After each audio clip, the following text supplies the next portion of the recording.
Mas mainit na panahon at mas malalakas na bagyo.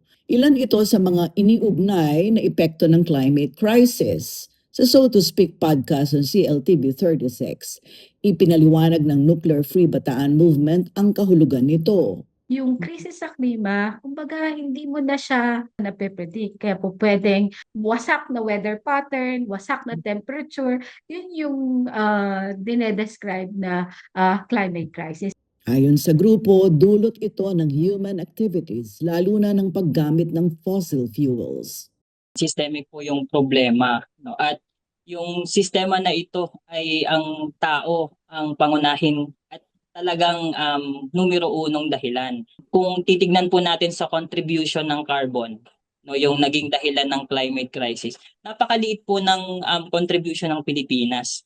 Ang kalakhan po dyan ay yung mga nag-develop na mga bansa tulad ng Amerika, ng China, ng Russia at mga bansa po sa Europe.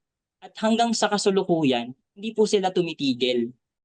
Para sa mas malalim na paliwanag, panoorin ang So to Speak podcast sa April 29, Miyerkules, alas 8 ng gabi sa CLTV 36 Digital Channel, YouTube at Spotify.